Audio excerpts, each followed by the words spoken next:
ओम श्री महालक्ष्मी नमः। आप सभी को धनतेरस की हार्दिक शुभकामनाएं।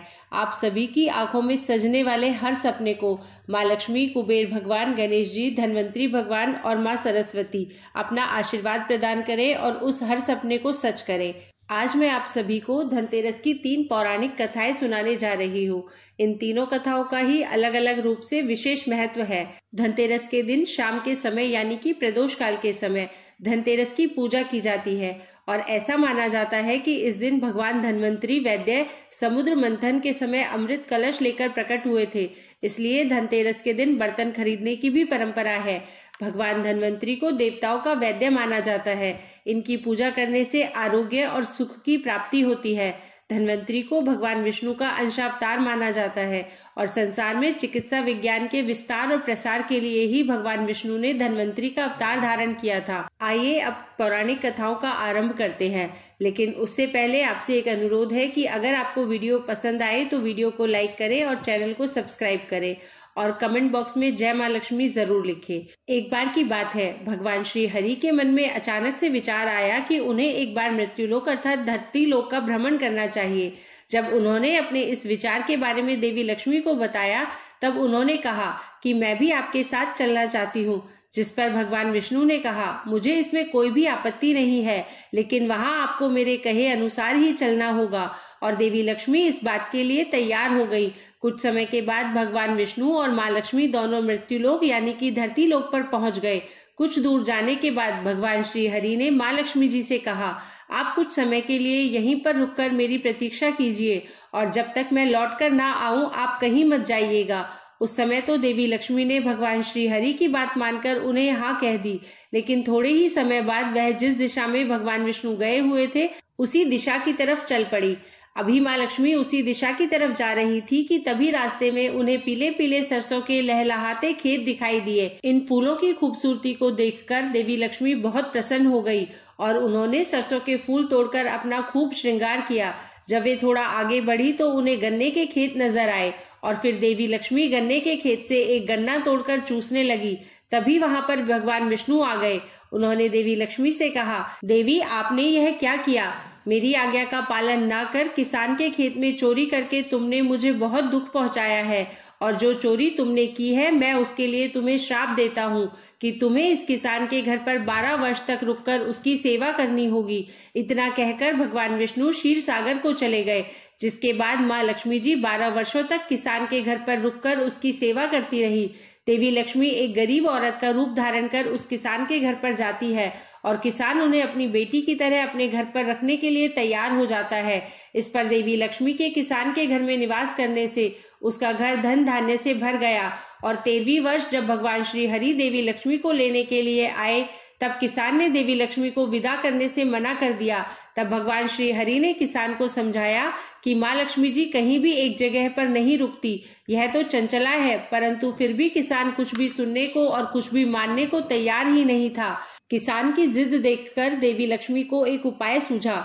उन्होंने किसान से कहा, कल तेरस के दिन तुम अपने घर की अच्छे से साफ सफाई करके शाम के समय घी का दीपक जलाकर मेरी पूजा करना। इसके साथ ही तांबे के एक कलश में सिक्के भरकर मेरे लिए रखना और मैं फिर उसी कलश में वास करूंगी। ऐसा करने से मैं तुम्हारे घर में फिर से 1 वर्ष के लिए निवास कर पाऊंगी। तब देवी लक्ष्मी के कहे अनुसार किसान ने ठीक वैसे ही किया और इस प्रकार किसान के घर में धन धान्य दोबारा लौट आया, जिसके बाद वह हर वर्ष तेरस के दिन माँ लक्ष्मी जी की पूजा विधि विधान से करने लगा, जिसके प्रभाव से उसके घर में देवी लक्ष्मी का वास हो गया। मान्यता है कि कार्तिक के कृष्ण पक्ष की त्रयोदशी तिथि को धनतेरस का त्योहार तब भी से मनाया जाने लगा। धनतेरस की दूसरी पौराणिक कथा के अनुसार किसी नगर में एक राजा थे जिनका नाम हेम था। देवयोग से उन्हें पुत्र रत्न की प्राप्ति हुई। ज्योतिषियों ने जब बालक की कुंडली बनाई तब उन्हें पता चला कि बालक का विवाह जिस दिन होगा उसके ठीक 4 दिन के बाद वह मर जाएगा। राजा इस बात को जानकर बहुत दुखी हुआ और राजकुमार को ऐसी जगह पर भेज दिया जहां पर किसी भी स्त्री की परछाई तक ना पड़ जाए। देवयोग से एक दिन एक राजकुमारी उधर से गुजरी और दोनों ने एक दूसरे को देखा और देखकर एक दूसरे पर मोहित हो गए और उन्होंने गंधर्व विवाह कर लिया। विवाह के पश्चात विधि का विधान सामने आ गया और विवाह के ठीक 4 दिन बाद यमदूत उस राजकुमार के प्राण लेने के लिए पहुंच गए। जब यमदूत राजकुमार के प्राण लेकर जा रहे थे, उसी वक्त नवविवाहिता उसकी पत्नी का विलाप सुनकर उनका हृदय भी द्रवित हो उठा, परंतु विधि के अनुसार उन्हें तो अपना कार्य करना ही था। यमराज को जब यमदूत कह रहे थे, उसी वक्त उनमें से एक ने यमदेवता से विनती की, हे यमराज, क्या कोई ऐसा उपाय नहीं है जिससे मनुष्य अकाल मृत्यु से दूर हो जाए। दूत के इस प्रकार अनुरोध करने से यमदेवता कहने लगे, हे दूत, अकाल मृत्यु तो कर्म की गति है, इससे मुक्ति का एक आसान सा उपाय मैं तुम्हें बताता हूँ, सो सुनो। कार्तिक मास के कृष्ण पक्ष की त्रयोदशी तिथि को रात के समय जो प्राणी मेरे नाम से पूजा करके और दीप प्रज्वलित करके दक्षिण दिशा की तरफ भेंट करता है, उसे अकाल मृत्यु का भय नहीं रहता। और यही कारण है कि धनतेरस की रात को लोग घर से बाहर दक्षिण दिशा की तरफ मुंह करके दीप जलाकर रखते हैं। मान्यता है कि इस दिन यम देवता की पूजा करने से और जो दीप जलाया जाता है, जिसे यम दिया कहते हैं, घर परिवार में किसी की भी अकाल मृत्यु नहीं होती। धनतेरस के दिन माँ लक्ष्मी जी और धनवंतरी भगवान के अलावा कुबेर देवता की भी पूजा की जाती है।